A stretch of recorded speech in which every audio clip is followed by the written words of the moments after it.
it's time, well, whether it is time or not, I've decided to put some frets onto this guitar now. And I don't like wasting stuff, especially money. So here's the fretboard from the acoustic guitar neck that I made some time ago, which I decided was a flop. I was going to keep the neck, but in the end I decided to salvage what I could. So I took the truss rod out and I'm going to reuse the frets, which may seem sacrilegious to some, but look, they haven't been used and they're easily long enough, and well, why not? And I won't have enough frets to put on here, but that's okay. I've still got the stainless steel fret wire from whence is a redundancy, isn't it? I still have the stainless steel fret wire whence I cut these frets, so when I run out of these, I'll get some more. And if I run out of frets here that are long enough, I'll simply cut some more. But why would you waste them? Really, that's my philosophy. So I've taken the first one out, put it in, and I do have a handheld fret press, but I find it easy just to hammer these things in, actually. They are radiused already. They're bent to roughly the right curve. And they were already on a fretboard that had the same radius as this fretboard, namely a 12-inch radius.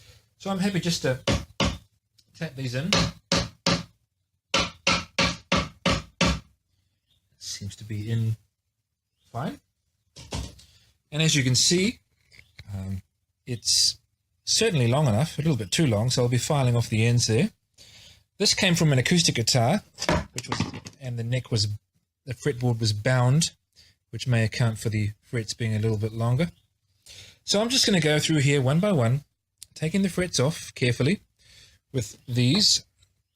And of course it doesn't matter if I break the fretboard in the process, because I would rather break the fretboard than damage the frets. So I'm just going to basically destroy the fretboard as I go and transfer the frets over here and hammer them on one by one. I expect that should go well. And by the time that I've done the fret leveling, you won't even know that they were used on anything else beforehand. So I've put all the frets on.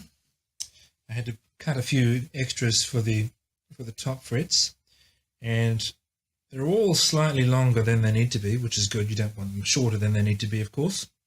So I'm filing them roughly to length now using a 3-corner file.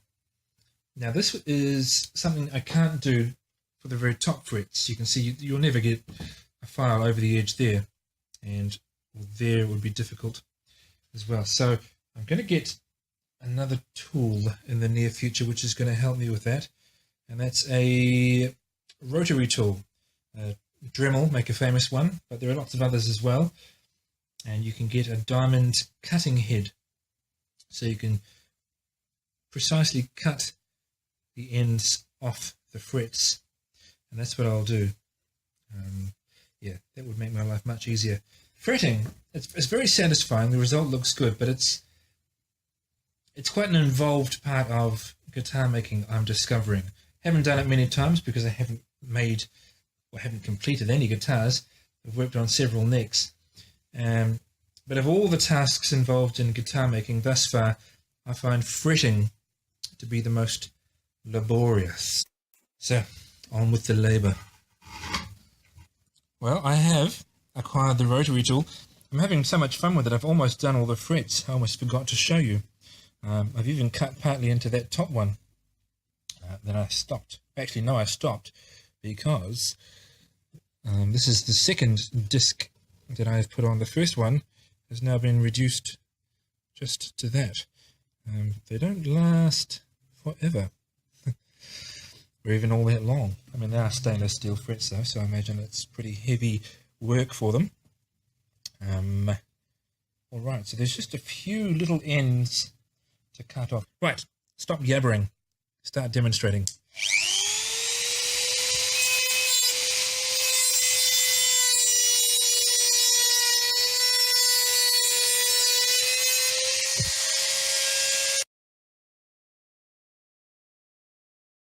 Of course, the disc will last longer if I don't just become lazy and use the disc where I should be using a file. So only use it on the ones that are really hanging over quite a bit.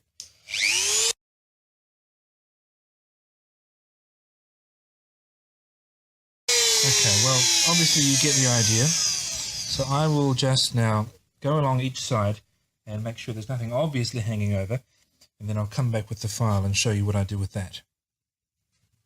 So now that I have all the frets cut to length to my satisfaction, I'm just going to file them on the ends, and I'm not dressing them properly yet. I'm just making sure they are the right length.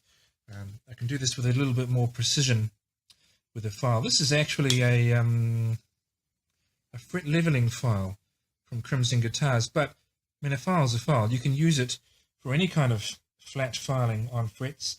So what I'm doing here is just running it along the edge of the fretboard, and it will catch anything that is overhanging. I've actually already done this a few times, so I know that there is nothing, well, very little overhanging. There's just a little bit up here. And once I'm satisfied that that's done, I'll then just angle it in slightly, because the frets do have an angled or a beveled edge to them. Not extreme, you just want a quite subtle bevel inwards. And you'll have to revisit that later as well, because after you've leveled the frets and crowned them, which we'll come to a bit later, you'll need to check that they'll have a nice end on them as well.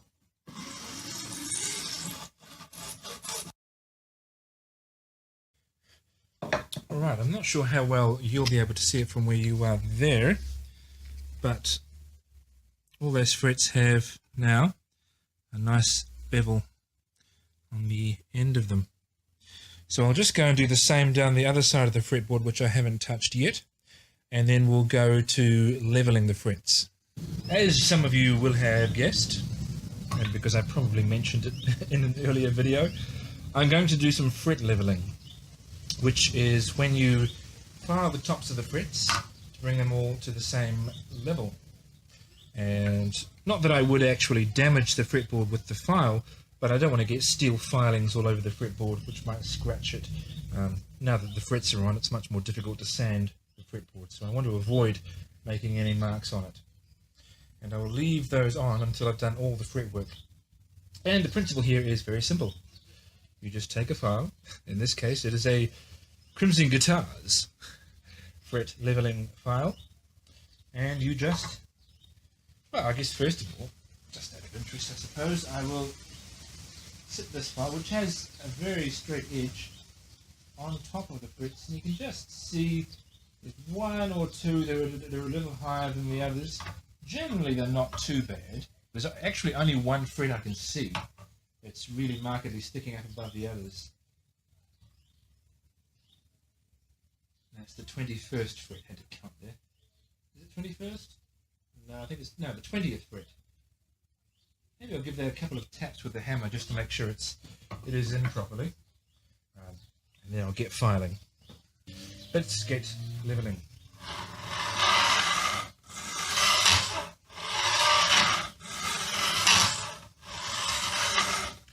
And as I do this, I work my way gradually from left to right and then back again. You wouldn't want to go get a really good leveling on one side and then neglect the other parts and have everything all uneven. That would be terrible. It does make a horrible noise too, sorry.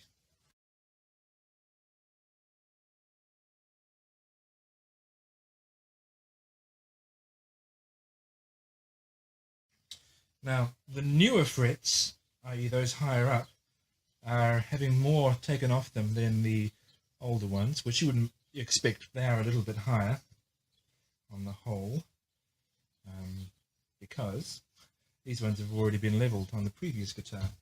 It takes longer to level these frets than it might do to level your frets because they are stainless steel. More often, when they're not stainless steel, they're made from a combination of copper and nickel and are softer, and it doesn't take this long.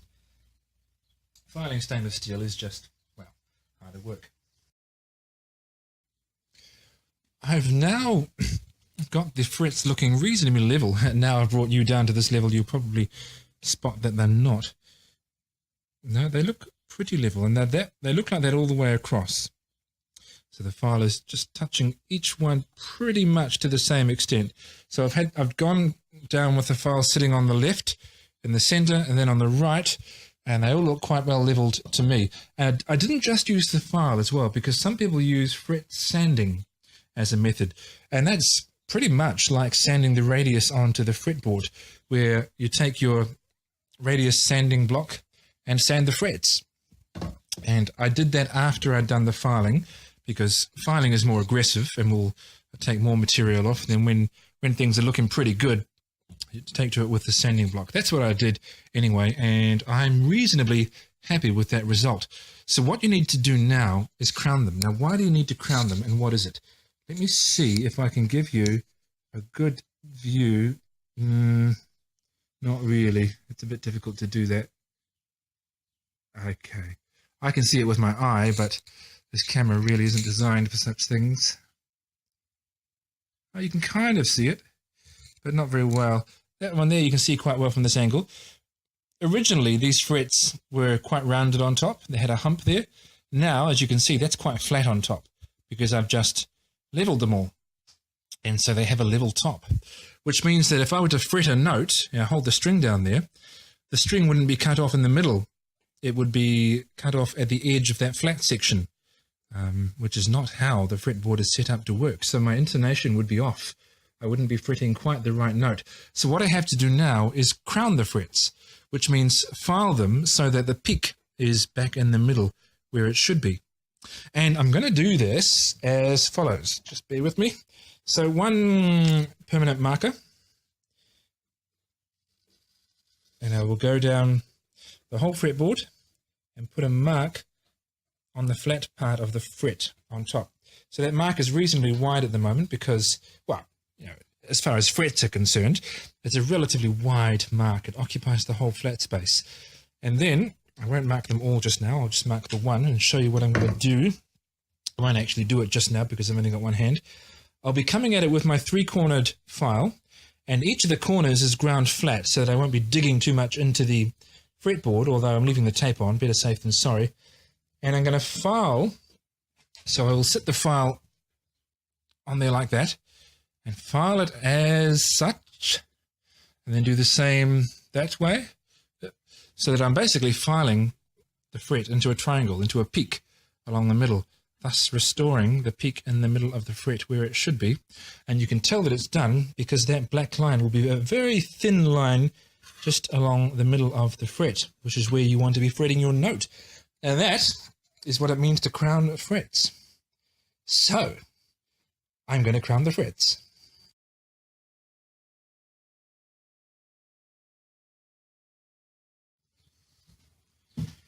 It's a wet, windy day, a squally day outside the Monster Guitars workshop.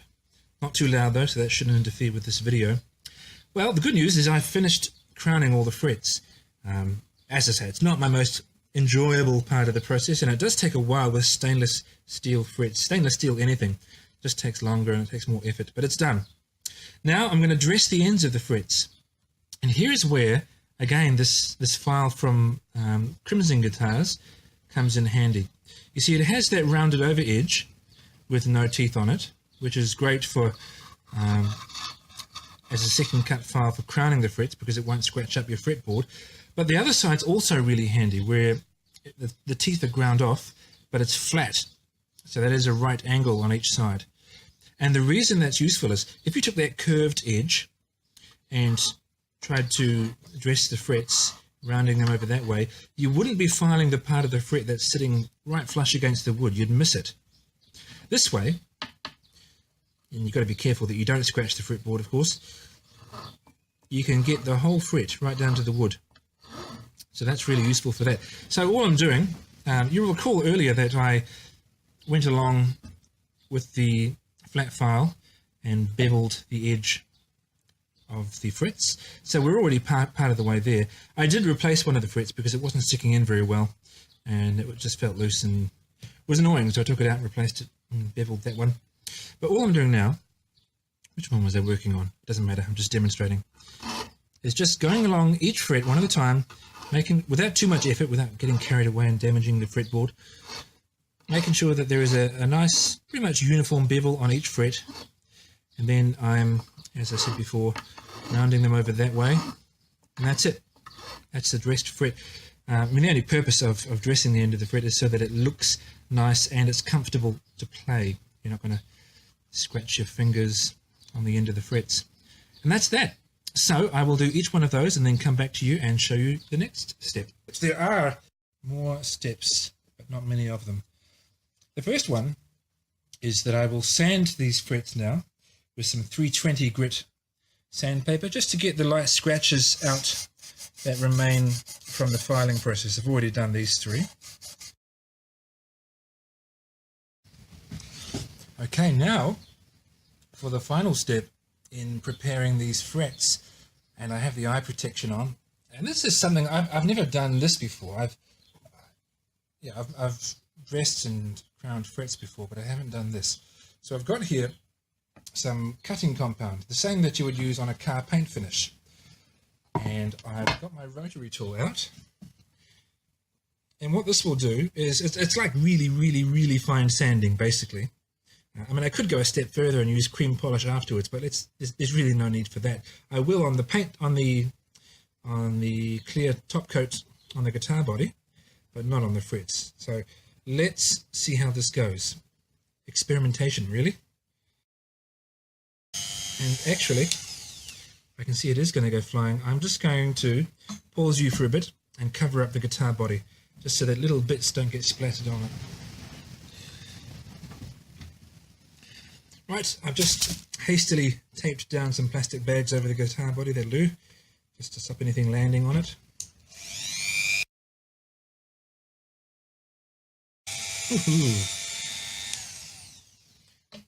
Okay, I'm just going to bring you around to my angle. I don't know, you probably can't see it as well as I can there.